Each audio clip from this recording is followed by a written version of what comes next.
Greetings and welcome back to my channel. I'm back in the Lake District today. I am exploring an area that I've been to before. It's the bottom end of the Borrowdale Valley near the village of Grange. Just trying to line the camera up.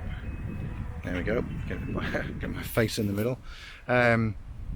It's somewhere I've been to before. There's a couple of quarries here. I've used this as a workshop location as well. But today I've decided to explore an area of the walk that I've not ever been to before. And this is following the path of the river Brathay and around sort of the edge of the valley, if you like, as opposed to just trying to plough right along the edge of it. I did my research and looked at maps and so forth, and there were various quarries and I'm all in the dark. There we go, that's better. There's various quarries and caves and so forth marked, and I figured, you know what, it was worth actually having a wee bit of an explore, which is what I'm doing today. I've chosen this quite specifically today because, as you've already seen, the day is a mixture of sunshine and cloud and a real mix of brightness. So trying to be out on a hill and trying to create a decent image is going to be a significant challenge. So I've tried to go somewhere undercover, somewhere in the shade.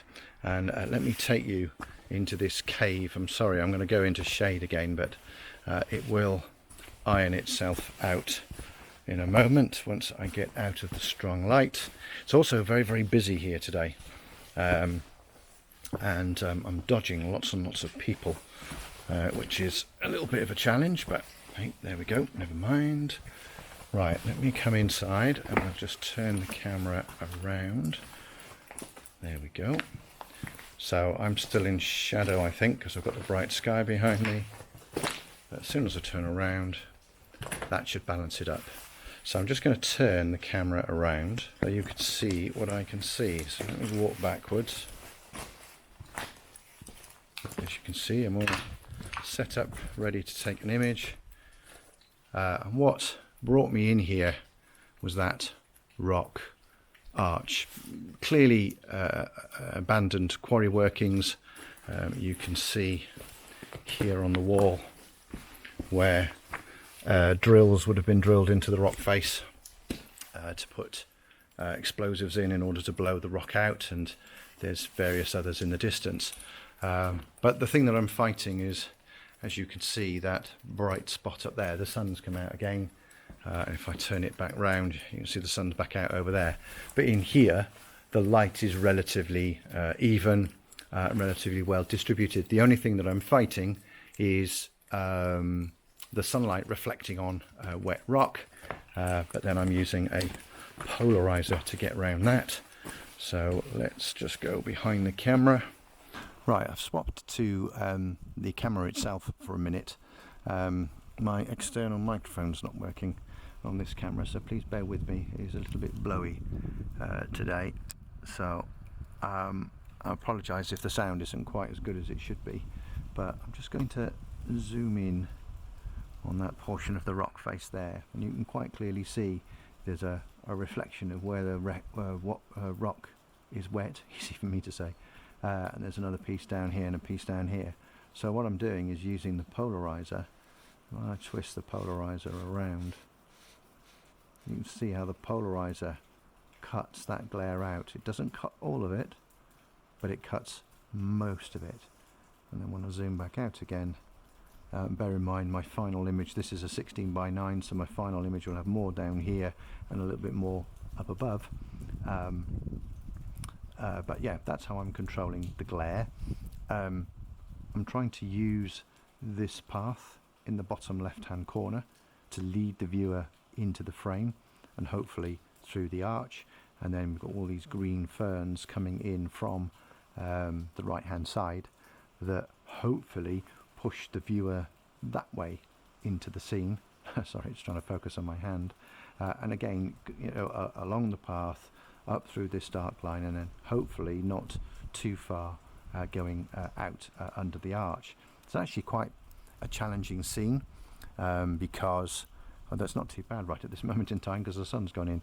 But what I was fighting was bright sun here in the distance, and then this area here being very, very deep in shadow, and this area here being deep in shadow. So I am watching the histogram very, very closely to make sure that I get the maximum amount of detail in the final image.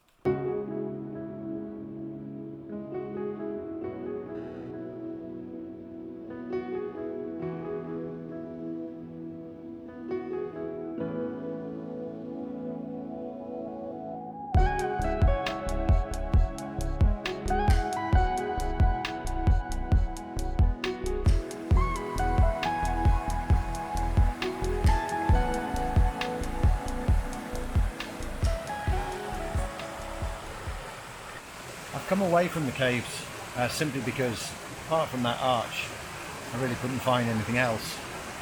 I was looking for rock textures, mineral streaks, interesting cracks, stuff like that, but I couldn't find any. And any surfaces of rock that looked interesting had, you know, Will Loves Julie scratched into them with a piece of stick or another piece of rock, which it's not really what I'm after. I was on my way back down the valley, back towards the village, and came across this waterfall, well, miniature waterfall, cascading water, and I have to admit I'm a complete sucker for moving and cascading water, and I'm just inevitably drawn to it. I must have thousands and thousands of images of water moving around, and I never really use them, but I still take them, and I think I take them because there's such a vivid reminder of that particular place, that particular sound, and you know, that particular point in time where I was, you know, taking the actual image. The dilemma I've got here is, although there's quite a bit of moving water, and you can doubtless hear it through the microphone, there's an awful lot of empty space. I've tried landscape. I think I'm going to have to go portrait to see whether that works. I'm going to try and show it to you on the back of the camera, just to show you the difference between the two. So let's give that a try now. Okay, so this is the view on the back of my camera. Hopefully you can see that. What I'm trying to do is put the top section of the falls, the bit that's creating the most noise, I guess, at the top of the frame. There's then a center piece where it levels out, and then we're dropping out through the bottom of the frame. But there's a handy rock just there. Let me just get rid of that display. There's a handy rock just here, just at the bottom of the frame, that just helps to stop the eye from moving out of the bottom right hand corner. The challenge I've got is this area here, which is just blank in comparison to the rest of it. Not really a huge amount I can do about it, to be perfectly honest, but I'm going to take that image. In terms of detail, so I'm at f8 to give me a good depth of focus. I'm focused here on this portion of rock, which is roughly a third into my scene. I'm watching my histogram here, my live histogram, to see what's going on. No highlights, just a touch of shadow, but not enough, I think, to interfere. I think I've got a 2-second timer on. Oh no, I haven't. What a bad boy. There we go. 2-second timer because I'm using the travel tripod. There we go. Right, quick review of the image. Yeah, I think that encapsulates what I can hear as well as what I see.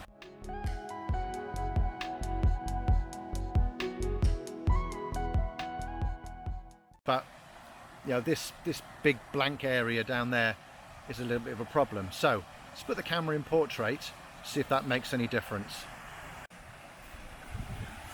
Right, to try and do this and hold the camera at the same time is going to be an interesting challenge, but let's give it a try. So I think immediately the portrait scene has better balance to it, simply because there's, if you like, there's that cascade of water, which has then got this blank area below it, as opposed to this cascade of water which goes, whoops, where is it? There it is.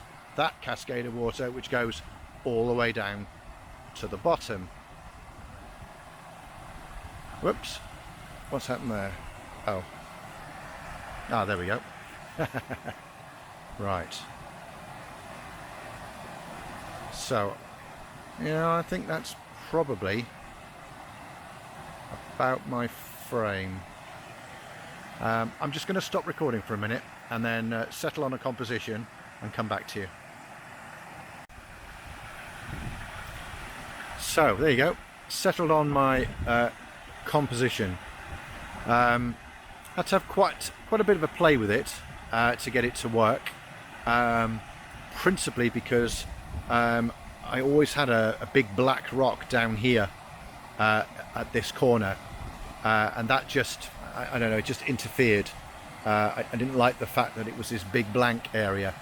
I have got quite a dark portion just here in the frame. Not really a huge amount that I can do about it, but I'm going to have to see what I can do in post-processing just to bring it up and make it less intrusive. Histogram looks pretty good. Got a little bit of space between the back end of the histogram where the shadows are. Yes, it's steeped in that area, but that's going to be because of this portion here. Not a lot I can do about it. Again, on this image I'm using a polarizer just to control some of the glare, especially off this lump of rock just here. There was quite a bit of glare coming off that rock, so the polarizer's just cut through that. And yeah, where's my focus point? Oh, I need to bring that down a bit, don't I? Let's put it about there, which is that black rock just there. Give it something for the camera to lock onto. 2-second timer. Let's get the image back up. Yeah, I think that is pretty good representation of what the eye can see and what the ears can hear.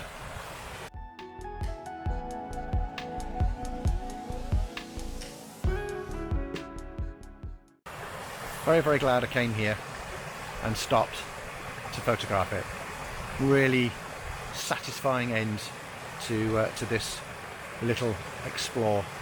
I'd love to spin the camera around and say, cheerio, that's the video, but I think I'm just going to let you look and enjoy the river scene. So I'm going to move on from here now.